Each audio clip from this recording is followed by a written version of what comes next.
Good evening, dear listeners. Welcome to the Sacred Screams Sanctum. I am your host, Creed, the weaver of your darkest nightmares. Tonight, we shall embark on a journey where the ordinary turns malevolent, when every bite and chew might lead to your doom. Tonight's tale, the Devil's Delicacy. So, I ask you, are you hungry for a slice of horror? Join me, if you dare. It was an ordinary Thursday evening in the sleepy town of Ravensbrook. The town was a maze of narrow alleyways and ancient houses, each painted in dull, muted tones, reflective of its history. Ravensbrook was known for one thing, its voracious appetite for pizza. Nestled amidst the old buildings was Sorcerella's Pizzeria, a seemingly typical establishment with an aroma that wafted out, making mouths water in anticipation. Our protagonist, Lila, a university student with raven black hair and a curious streak, had just started her shift as a pizza delivery girl. She loved her job because it gave her a chance to explore the town, with its cobblestone streets echoing stories of yore. But tonight was different. Tonight, she received an order from 13 Nevermore Lane, a place no one ever talked about and even fewer had seen. Rumors had it that the mansion at that address was haunted, or worse, cursed. Lila approached her rusty delivery scooter, its dark blue paint flaking and peeling. Before she could even start the engine, her colleague, Mike, a lanky boy with anxious eyes, stopped her. "Lila, you can't deliver there. My grandpa told me stories of people who went there and never returned," he stammered. Brushing him off with a chuckle, Lila replied, "Stories are stories, Mike. Besides, it's probably just an old mansion with no one living inside. Easy money." She revved the engine and off she went, the cold wind tugging at her delivery jacket, making the trees whisper their sinister lullabies. As Lila approached 13 Nevermore Lane, she noticed a sudden chill in the air. The mansion loomed ahead, its gothic spires piercing the sky. Ivy crept up its walls like parasitic veins. The windows, or what remained of them, were shattered, giving the mansion an eerie skeletal appearance. The ominous clouds overhead seemed to swirl around the mansion, as if guarding it from intruders. She walked up the long driveway, the gravel crunching under her feet, each step resonating with her heartbeat. Reaching the massive oak door, its wood rotting and inscribed with symbols that looked ancient and cryptic, Lila hesitated. But thinking of the tip she might get, she knocked. No answer. Another knock, louder this time. Suddenly, the door creaked open, revealing darkness inside. Gathering her courage, Lila called out, "Sorcerella's Pizzeria delivery." Silence. Then, out of the shadows, a voice, soft, yet chilling, replied, "Leave the pizza on the table to your left, dear." Lila, squinting, could barely make out an ornate table, atop which sat a silver tray, its surface stained with something dark and crusty from previous meals. As she placed the pizza box down, she felt a cold hand graze hers. Startled, she looked up to see a pale face with hollow eyes, an elderly woman draped in a tattered shawl, her skin almost translucent. "Thank you, dear," the old woman whispered, her voice like rustling leaves. As Lila began to turn away, the woman added, "Do you want to see my collection before you leave?" Against her better judgment, driven by her insatiable curiosity, Lila nodded. The woman led her deeper into the mansion, each room colder and darker than the last, until they reached a door, the words of the collection inscribed on it. What Lila saw inside would haunt her for the rest of her life. As the old woman pushed the door open, Lila's eyes widened in sheer horror. The room was vast, the ceiling high and draped with cobwebs that seemed to sway ever so slightly. But it wasn't the room's size that froze Lila in place, it was its contents. Row upon row of glass jars filled the room, illuminated only by the faint glow of candles placed sporadically throughout.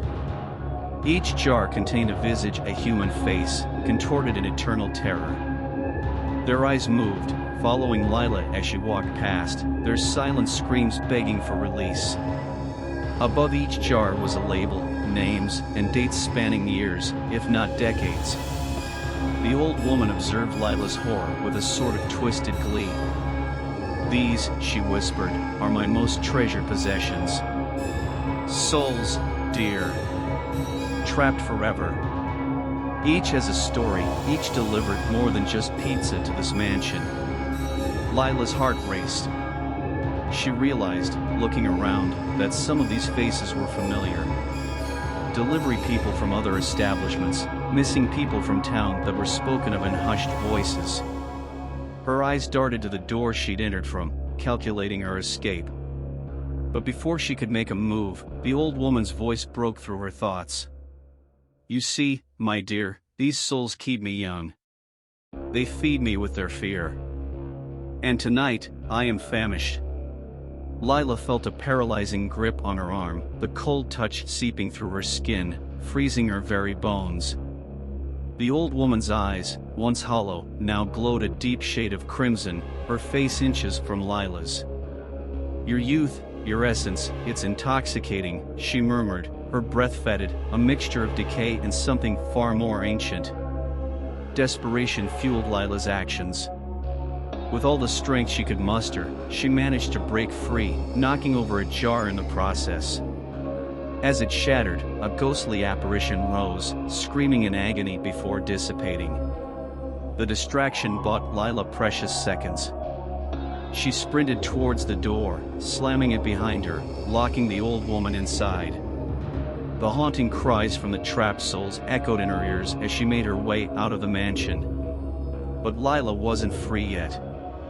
She still had to escape the grounds. The once dormant mansion seemed alive now, every shadow threatening, every whisper menacing. The wind howled in protest, trying to stop her as she darted to her scooter. Just as she was about to start it, hands, cold, skeletal hands erupted from the ground, gripping her ankles, trying to drag her down. She kicked and fought, finally breaking free, leaving behind a shoe in the process. With one last glance at the imposing mansion, she revved the engine and sped away, praying to leave behind the nightmare that was 13 Nevermore Lane. Lila raced through Ravensbrook's winding streets, every shadow causing her heart to skip, every gust of wind sending shivers down her spine. The dim streetlights cast long, menacing shadows, making the familiar route back to Sorcerella's pizzeria feel alien and treacherous. Upon reaching the pizzeria, she flung open the door, panting heavily. The warmth inside and the comforting aroma of freshly baked pizza acted as a stark contrast to the icy horror she had just encountered. Mike, hearing the commotion, rushed over, his face a mask of worry. "Lila, what happened?